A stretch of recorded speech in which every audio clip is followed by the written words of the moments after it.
खुश रहो बेटा, जीती रहो।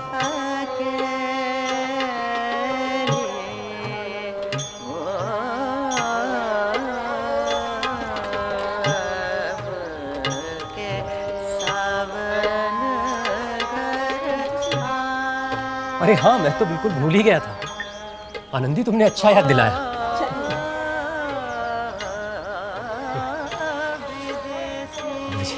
बैठो बेटा। ये देखिए। ये क्या है? अरे लाल बिहारी, ये देखो, मैं तुम्हारे लिए इलाहाबाद से लाया था। ये क्या भैया? अरे डंबल है भाई। डंबल? हाँ भाई, विलायती है। अब देखना भैया, ऐसी सेहत बनाऊंगा कि बड़े से बड़ा पहलवान चित। बाबूजी, ये सिर्फ पहलवानी करेगा या कुछ और भी करेगा? अरे बेटा, तुम्हें दिमागी कसरत का शौक है और इसे जिस्मानी वर्जिश का है। भैया राम, आपको मेरे साथ वापस जाना ही होगा। आपके बिना ये अयोध्या सुनी सुनी है भैया राम। देखो भरत, फिर से इधर आओ, तुम इधर आओ। देखो, मैं तुम्हें करके दिखाता हूँ। अरे हमारी तो भगवान जी से विनती है कि हे भगवान, सबको श्रीकंठ जैसा बेटा दो। सो क्यों बुआ? अरे अंग्रेज बाबुओं जैसी पढ़ाई लिखाई, फिर भी धर्म कर्म में पूरी निष्ठा। वो तो ठीक है, पढ़े लिखे हैं, समझदार हैं, धर्म कर्म में चाव रखते हैं, पर ये हम स्त्रियों के दुश्मन काहे बने रहते हैं? आय हाय, ऐसा? आप सब तो जानते हो, हमारे घर में आए दिन कलह होती रहती है। और चुन्नू के बाबा तो चूल्हा चौका अलग करने पे राजी हो गए थे, पर श्रीकंठ लल्ला ने आके ऐसा पाठ पढ़ाया, ऐसा भाषण पिलाया, सारे घर की रोटी सेको। अरे बहन, पूरा कुटुंब मिलजुल कर साथ में रहे, इसके बड़े पक्षपाती हैं ये। अरे हमने अपनी आंखों से देखा, हमारे पड़ोस में रहता है तिलक चंद। अरे जमीन जायदाद को लेकर भाई भाई में बंटवारा हो गया। अरे मामला कोर्ट कचहरी तक पहुंच गया। इन्होंने बीच में आकर सुलह कराई, मामला सुलझाया, तब जाके मामला सुलझा। हाँ, पर जानती हो, इनका ये मानना है कि परिवार में फूट और बंटवारा स्त्री करवाती है। अरे बड़ा विचित्र तर्क है, पर इनकी स्त्री तो कुछ और ही कहती है। क्या? एक दिन की बात है, मैं हवेली गई थी किसी काम से। हाँ, तो बात बात में यही बात निकल पड़ी। तो आनंदी कहने लगी, अरे भाई, इतना सहने और तरह देने के बाद भी संग निर्वाह न हो तो रोज रोज की खिचखिच से अच्छा है अपनी खिचड़ी बाहर पकाई जाए। अरे वाह, ऐसा कौन?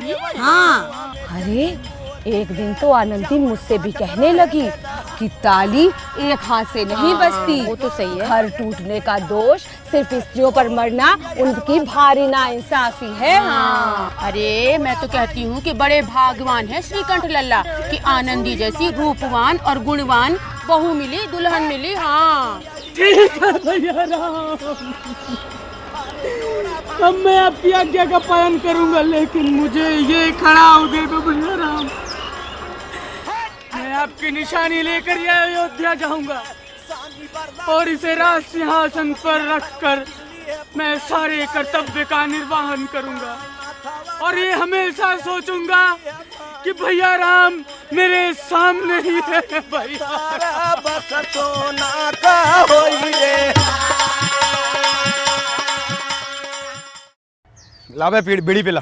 अरे दद्दा, देखेंगे तो फिर डांट पड़ेगी तेरे को। अबे कोई नहीं आ रहा, हटा देना। अरे पहलवान लोग बीड़ी नहीं पिया करते, दूध दही खाया करते हैं, और वैसे ही बीड़ी पीना अच्छी बात नहीं है। अबे पहलवान तू है कि मैं? उस्ताद वाह, क्या धोबी पछाड़ मारा था तुमने। अरे नूरपुर का पहलवान तो चित्त, और वहाँ की जनता को तो मानो सांप सूंघ गया हो। प्रणाम दद्दा। दद्दा पाए लगी। क्यों भाई, सब कुशल मंगल? हाँ दद्दा, सब कुशल मंगल। और बापू कैसे हैं? दद्दा सब दया है आपकी बस। और तुमने कुछ काम धंधा शुरू किया नहीं किया? वो दद्दा जल्दी ही शुरू करूंगा। देखो, तुम घर के बड़े लड़के हो, समझदार हो, जल्दी काम शुरू करो। जी दद्दा, जल्दी शुरू करूंगा। और क्यों, घर नहीं आना आज? आप चलिए दद्दा। हाँ, मैं तो चलता हूँ। प्रणाम दद्दा। प्रणाम।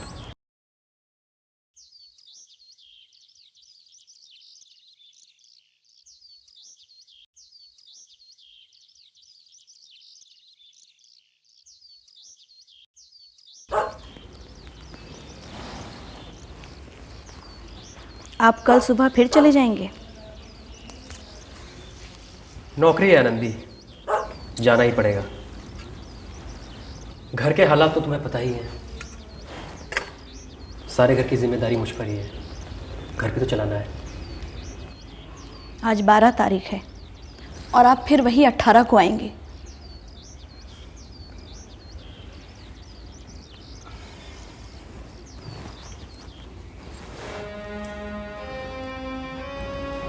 एक काम करो, मेरे साथ इलाहाबाद चलो,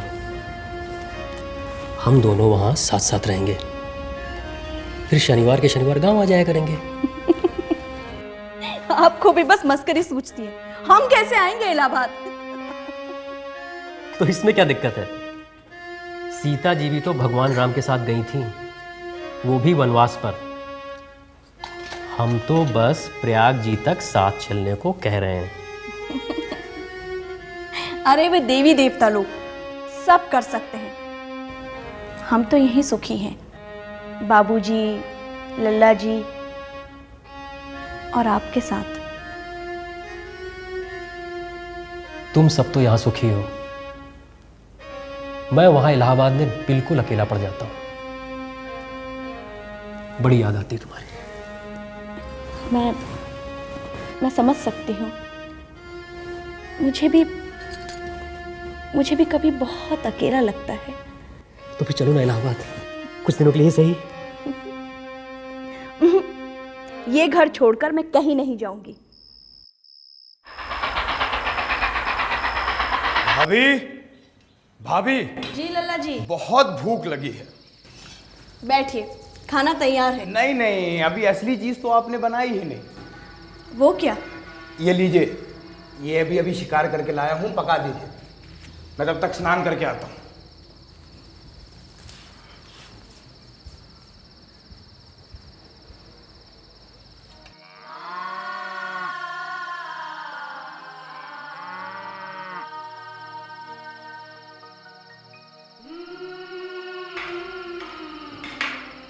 आइए लल्ला जी।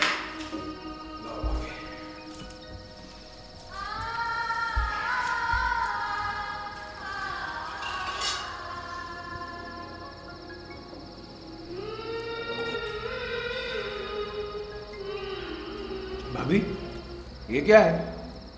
दाल में घी तो है ही नहीं। लल्ला जी, घर में जितना भी घी था वो मैंने मांस में डाल दिया। क्या आप बात कर रही हो? परसों ही तो घी आया है। मुझे कुछ नहीं मालूम लल्ला जी, घर में जितना भी घी था वो मैंने पूरा का पूरा मांस में डाल दिया। कह तो ऐसे रही हैं जैसे मैके में घी की मानो नदियां बहती हैं। मायके की बात ना करो लल्ला जी, हाथी मरा भी तो 9 लाख का।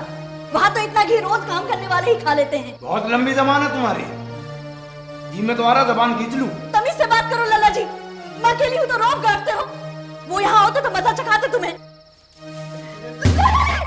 इसकी धौंस पे है और तुझे दोनों को देख लूंगा।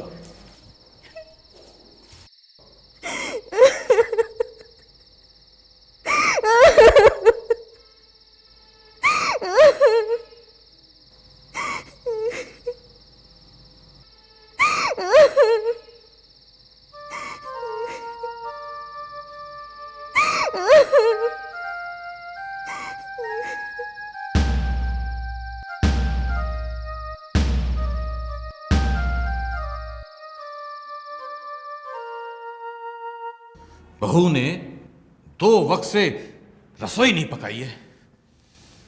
ये औरत ऐसी घमंडी निकलेगी कभी सोचा भी नहीं था।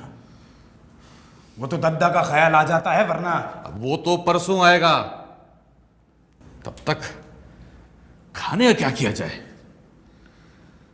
क्या करना है, हलवाई से कह देता हूं, उसकी औरत आके खाना बना जाएगी। ठीक है। अरे आज कुछ बदली से दिखाई दे रही है आसमान में। अरे ऐसी बात ना करो ठाकुर।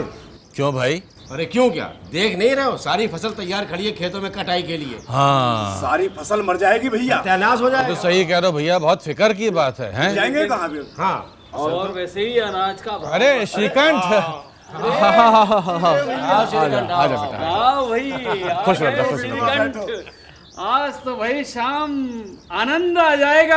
अरे शरबत बनेगा शरबत। और सुनाओ भैया, क्या खबरें हैं शहर की? अरे काका, शहर की खबरें तो वैसी ही हैं जैसी पिछले सप्ताह थी। गांव की बताइए, रामलीला की तैयारी कैसी चल रही है? रामलीला अरे हम क्या तुम्हें हनुमान दिखाई देते हैं बिटुआ? अरे बेटा, हम बूढ़ों को नाटक नौटंकी की बातें क्या मालूम, ये सब तुम जवानों को सुहाता है।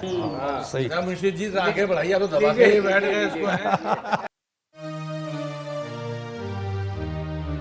ये सच है कि अंग्रेजों के पास दिमाग बहुत है, इसीलिए इतने सालों से वो हिंदुस्तान पर हुकूमत कर रहे हैं। शहर बिहारी जी, हम हिंदुस्तानी अपनी आपसी फूट के मारे हुए हैं। जो हम एक हो जाए ना, तो दुनिया की कोई भी ताकत हमारे सामने न टिके। सत्य वचन पंडित जी, सत्य वचन। राम राम राम राम भैया। आओ बेटा लाल बिहारी, आओ।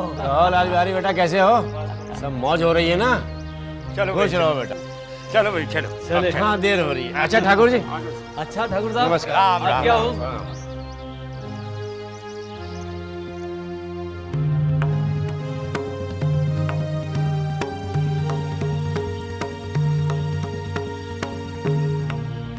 क्या हाल है पहलवान?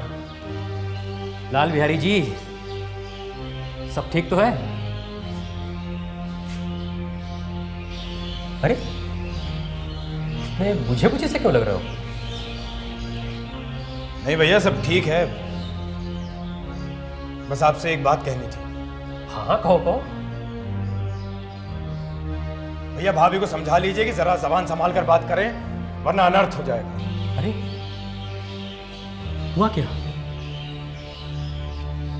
लाल बिहारी ठीक कह रहा है बेटा। बहू बेटियों का ये स्वभाव अच्छा नहीं कि मर्दों के मुंह लगे। अगर वो बड़े घर की बेटी हैं, तो हम भी किसी नीचे खानदान के नहीं हैं। लेकिन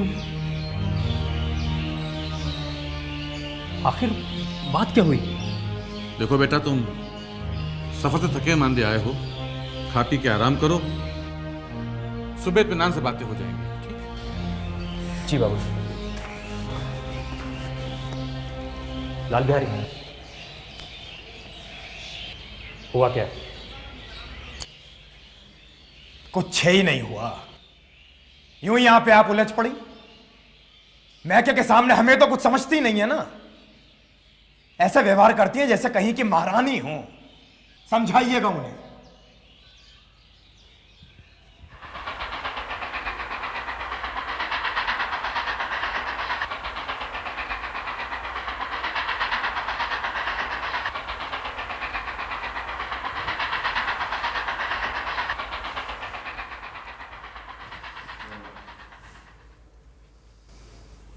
चित्त तो प्रसन्न है। चित्त तो प्रसन्न है, पर तुमने आजकल घर में ये क्या उपद्रव मचा रखा है? जिसने तुमसे ये आग लगवाई, मिले तो मुंह झुलस दो उसका। अरे अरे, इतनी गर्म क्यों होती हो? तनिक बात तो कहो, हुआ क्या? क्या कहूं, ये तो बस मेरे भाग्य का फेर है। नहीं तो वो गवार छोकरा, जिसे चपरासीगिरी करने का भी शऊर नहीं, मुझे खड़ाऊ से मारकर यूं ना करता फिरता।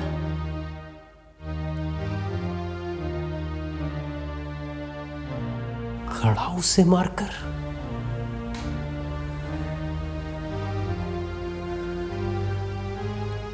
आगे का हाल साफ साफ कहो। क्या बताऊं, परसों लल्ला जी आए थे, बोले कि भाभी मेरे लिए मांस पका दो।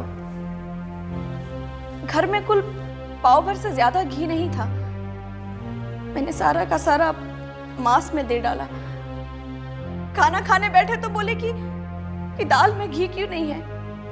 बस मेरे मायके को कोसने लगे। मुझसे भी नहीं रहा गया। मैंने कहा कि इतना घी तो हमारे वहां काम करने वाले ही खा लेते हैं।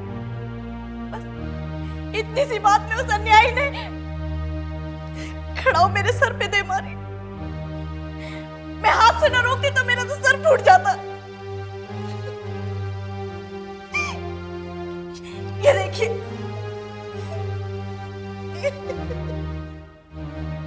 उस छोकरे का यह दुस्साहस।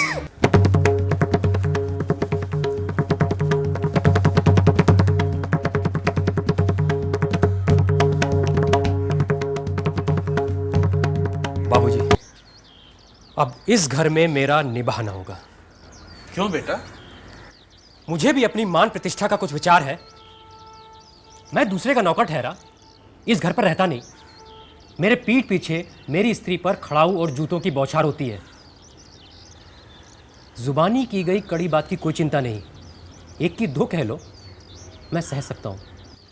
पर यह बर्दाश्त नहीं कि मेरे ऊपर लात घुसे पड़े और मैं दम न मारूं।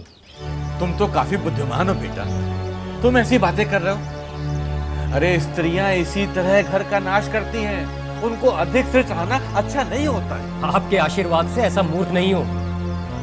फिर आप स्वयं जानते हैं कि मेरे ही समझाने बुझाने से इसी गांव के कई घर संभले हैं। तो फिर अरे जिस स्त्री की मान मर्यादा की खातिर ईश्वर के दरबार में मैं उत्तरदायी हूं, उसके प्रति ऐसा अमानुषिक व्यवहार मुझे सहन नहीं।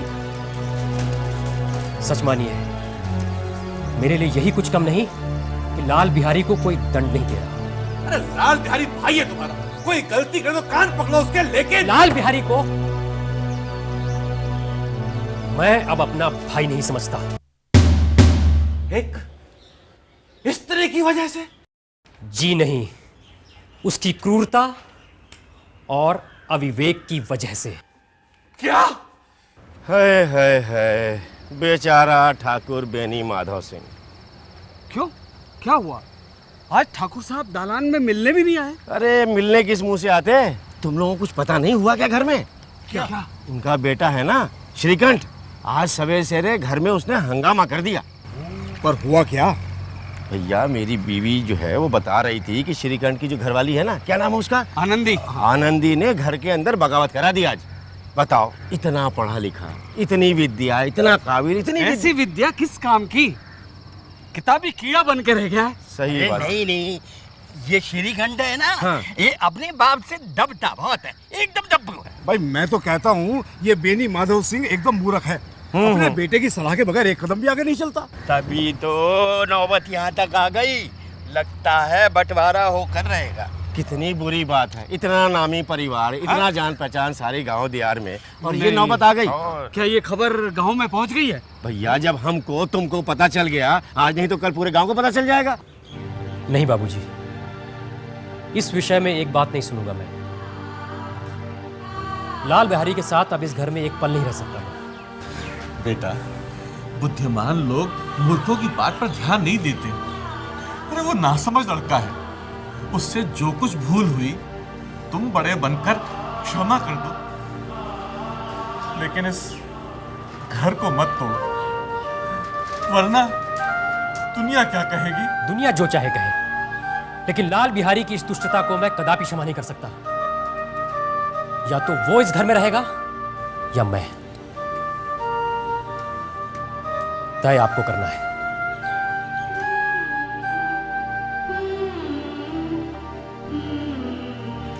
आपको यदि वो अधिक प्यारा है तो मुझे जाने दीजिए,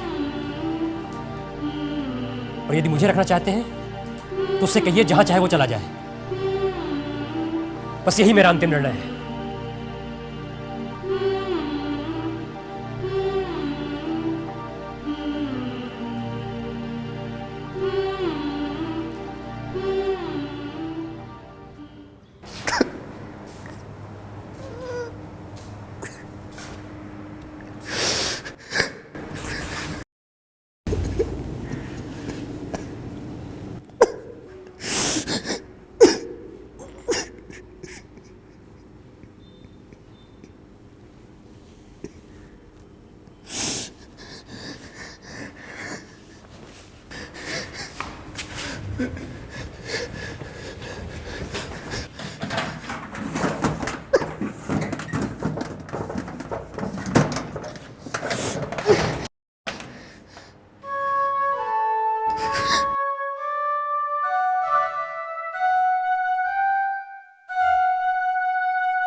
भाभी,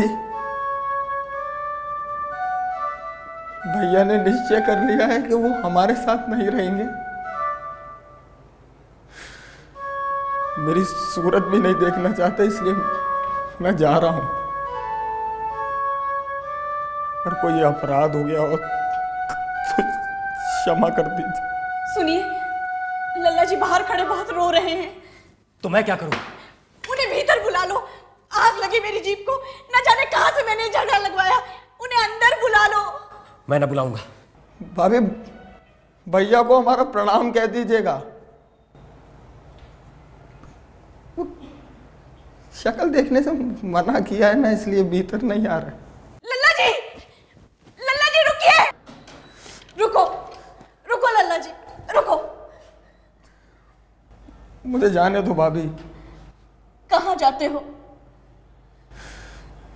जहां कोई मेरा मुंह ना देखे। और अगर हम ना जाने दे तो? आप लोगों में रहने योग्य नहीं हो। लल्ला जी, तुम्हें हमारी सौगंध, अगर एक भी कदम आगे बढ़ाया तो? जब तक भैया का मन हमारी तरफ से साफ नहीं हो जाएगा, हम लौट कर नहीं आएंगे। लल्ला जी, मैं भगवान को साक्षी देकर कहती हूँ कि तुम्हारी ओर से मेरे मन में तनिक भी मैल नहीं। आपके मन में नहीं, लेकिन भैया फिर कभी ना कहना मेरा चेहरा ना देखो।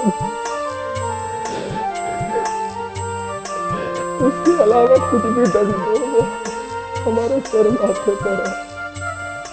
ला, इन बातों को बिल्कुल भूल जा।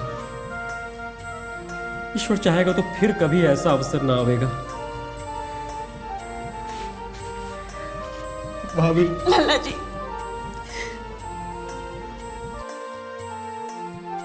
ऐसी ही होती हैं बड़े घर की बेटियां, बिगड़ता हुआ काम भी बना लेती हैं। श्रीकंठ, लाल बिहारी। बाबूजी। नहीं बेटा, जीती रहो, खुश रहो। लाल बिहारी, कुछ समझ में आया बेटा?